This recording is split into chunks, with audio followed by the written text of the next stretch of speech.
धार्मिक यात्राएं नहीं, किसको धार्मिक यात्राएं कहते हैं? धार्मिक यात्रा यह वो होती है जो पूरी मानव जाति की सामूहिक यात्रा होती है। धार्मिक यात्राएं नहीं है, सांप्रदायिक यात्राएं। दुर्गा माताएं हैं, बहन बेटियां इस देश की, उनकी इज्जत का ख्याल नहीं। उनको नंगा करके मणिपुर में घुमाया जा रहा है। प्रधानमंत्री की जीभ कट गई, गूंगा हो गया, बोल नहीं पाया। और आरएसएस का जो ठेकेदार है मोहन भागवत, वो बातें बड़ी बड़ी करता है। कोई एमएलए एमपी बन जाता है, वही अपने आप में राजा बन जाता है। और सीएम और पीएम का तो कहना ही क्या। और हमारी युवा पीढ़ी को भी दूषित किया जा रहा है, उनकी मानसिकता को गुलाम बनाया जा रहा है, एक दूसरे के खिलाफ लड़ने के लिए तैयार किया जा रहा है। मगर जो भावनाएं अंधविश्वास में टिकी हो, हमें उसका कोई ठेकेदारी नहीं ले रखी किसी की भावनाएं की। ये देश में कोई जगह नहीं है कॉन्स्टिट्यूशन के तहत। बंटवारे की राजनीति षड्यंत्रकारी राजा करते थे, राजशाही और तानाशाही में चलती है बंटवारे की राजनीति। डेमोक्रेसी में इसके लिए कोई जगह नहीं। और देश में कॉन्स्टिट्यूशन के आधार पे लोकतंत्र की जिम्मेवारी थी मानवीय व्यवस्था स्थापित करने की। देश में कोई राजा नहीं है, कोई प्रजा नहीं है, सब इस देश के हिस्से हैं, सब भागीदार हैं। वो भागीदार लोग कुछ अपने नुमाइंदे चुनते हैं ताकि वो मानवीय व्यवस्था को सुचारू रूप से चला सके, बल्कि और उसको सुदृढ़ कर सके।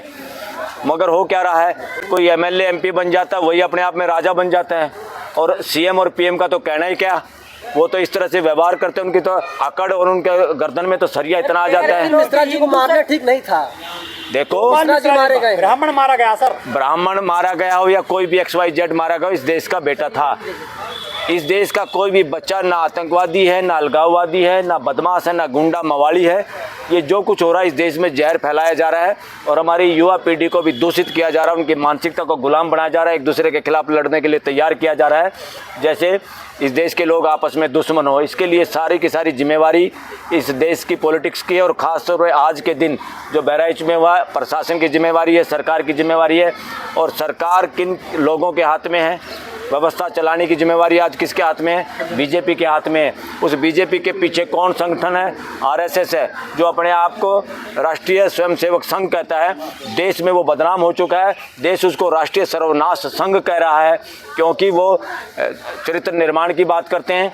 और जितने लोगों का उन्होंने चरित्र निर्माण किया, वो देश को सांप्रदायिक और जाति के आधार पर बांट बांट के राजनीति कर रहे हैं। और इस देश में सारा माहौल बिगाड़ा जा रहा है, देश का भाईचारा बिगाड़ा जा रहा है। संविधान में भाईचारा बिगाड़ने की इजाजत किसी को नहीं मिल सकती। कहा जा रहा है कि हिंदू अब शोभा यात्रा भी नहीं निकाल सकते क्या?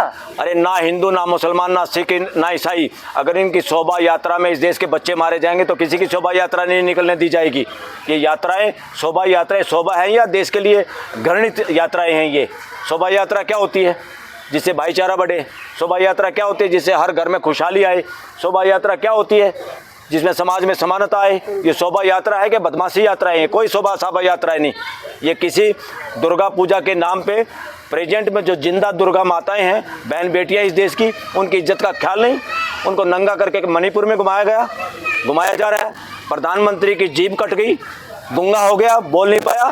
और आरएसएस का जो ठेकेदार है मोहन भागवत, वो बातें बड़ी बड़ी करता है, बड़ी बड़ी चरित्र निर्माण की बात करता है। एक बात नहीं कह पाया वो मणिपुर पे। ये इससे पता चलता है देश का दुश्मन कौन है। देश के लिए संविधान के हिसाब से चलाने के हक में कौन लोग हैं, संविधान को नाश करने में, उसको भ्रष्ट खत्म करने में कौन लोग हैं, देश सब समझ रहा है। आरएसएस का पैसे बोलेंगे दुर्गा माँ शराब दे देंगी आपको। बात सुनो, अरे जिंदा माता की कदर करो। दुर्गा माता ना शराब देती, ना उसमें शराब देने की कोई ताकत है। क्या अनसाइंटिफिक बातें कर रहे हो? दुर्गा माता, फलानी माता, ढिकड़ी माता। मेरा यहाँ किसी की भावनाओं से खिलवाड़ करने का कोई मामला नहीं है। मगर जो भावनाएं अंधविश्वास में टिकी हो, हमें उसका कोई ठेकेदारी नहीं ले रखी किसी की भावनाएं की, चाहे वो हिंदू की हो, मुसलमान की हो, सिख की, ईसाई की हो। तुम्हारी भावनाएं अगर वास्तविकता पर आधारित नहीं होंगी, अस्तित्व के नियमों के हिसाब से नहीं होगी, साइंटिफिक नहीं होगी, तो देश को गुलाम बनाने के लिए, अंधविश्वास में डालने के लिए छूट नहीं दी जा सकती किसी को। सर, धार्मिक यात्रा में नेताओं के बच्चे क्यों नहीं जाते हैं? ये धार्मिक यात्राएं नहीं, किसको धार्मिक यात्राएं कहते हैं? धार्मिक यात्रा यह वो होती है जो पूरी मानव जाति की सामूहिक यात्रा होती है। धार्मिक यात्राएं नहीं है, सांप्रदायिक यात्राएं हैं। सांप्रदायिक ठेकेदार आज तक फले फूले हैं, जैसे राजा महाराजे फूलते हैं, ऐसे सांप्रदायिक ठेकेदार मोटे मोटे होंगे। सबके पेट देख लो, चाहे वो किसी भी धर्म के सांप्रदायिक ठेकेदार हों, उन सबका यही हाल है। उनकी शासन मानसिकता है, जहरीली मानसिकता है। कि पत्थरबाजों के ऊपर बुलडोजर चलेगा। योगी बकवास कर रहा है। योगी को मैं भोगी कहता हूँ। क्यों कहता हूँ? योगी जिसने कान फड़ा लिए, उसका क्या मतलब है? सीएम होने का और बंटवारे की बात करने का। उसको बात करनी चाहिए देश की एकता की, यूपी के हर बहन बेटी की, जितनी जनसंख्या उसके आधार पे वो उसका परिवार है। अगर वो योगी हो तो कह तो रहे हैं कि कोई योगी, योगी क्या होता है? किसी को नहीं बख्शा जाएगा। अरे योगी क्या होता है? जो योग करने का काम करे, जोड़ने का काम करे, ये जोड़ने का काम है। अब एक लड़का मारा गया, उस लड़के का दोष नहीं कहता मैं, उसको किसी और बदमाशों ने वो शय दी है, उसको प्रेरित किया है, उसको गलत काम करने के लिए उसको बेचारे को छत पे चढ़ाया। मुझे पता चला कि वो माँ बाप का इकलौता बच्चा है, वो मारा गया। इसलिए इस देश के पता नहीं कितने बच्चे बहकावे में मारे जा सकते हैं। वो मिश्रा हो सकता है, वो दलित हो सकता है, कोई और हो सकता है, वो मुसलमान हो सकता है, सिख हो सकता है। हर बच्चा इस देश का बच्चा है।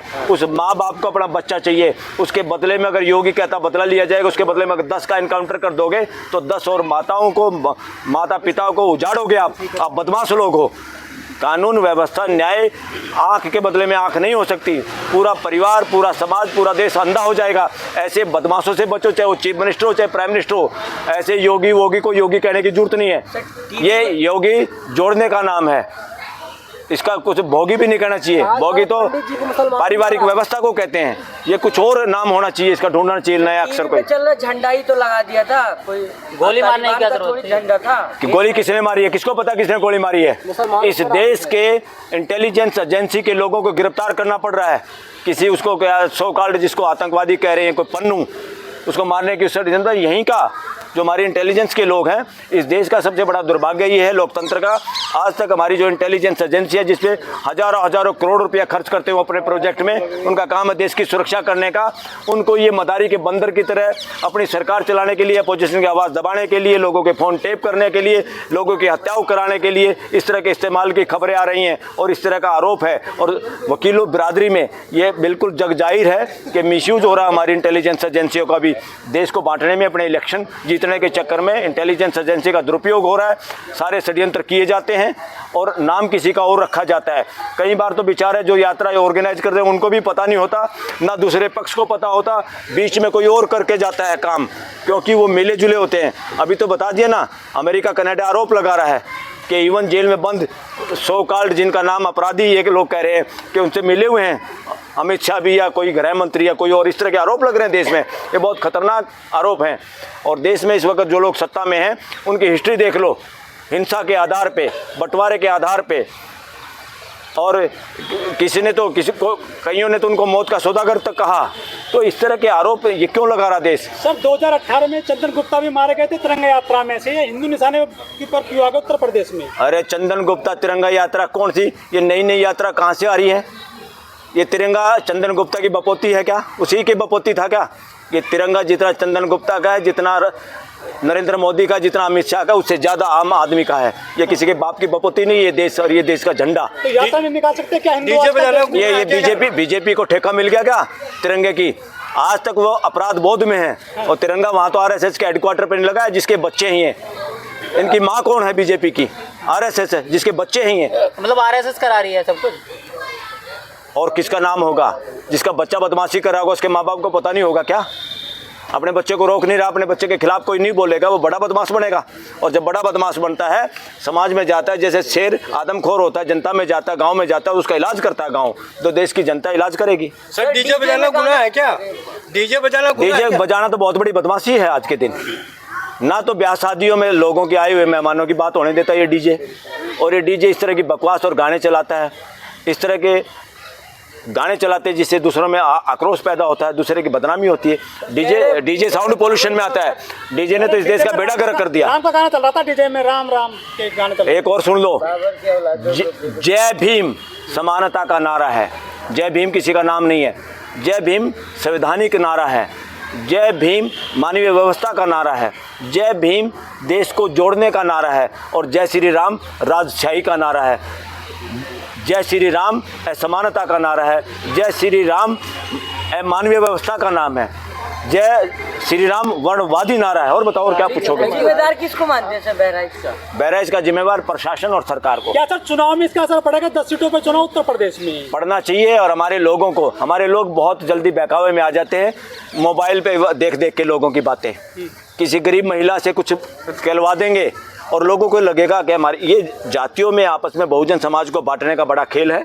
इनको पता है कि बहुजन समाज जागरूक हो रहा है और जिसमें अल्पसंख्यक बहुजन समाज सब साथ साथ खड़े हैं इस देश कुछ के। गाने ऐसे बन गए कि राम राम चिल्लाएंगे, मुल्ले काटे जाएंगे। क्या ये जो गायक हैं, जो गायककार हैं, हाँ। जो गीत लिखते हैं, उन पर भी कार्रवाई होनी चाहिए? 100% कार्रवाई। अभी तक तो वो सुधार गृह में चले जाने चाहिए थे ऐसे सारे गायक और जैसे गाने लिखने वाले लोग। ठीक है। हाँ, ताकि वो सही आदमी बन पाए, सही गाना लिखना उनको सिखा सकें सुधार गृह के अंदर।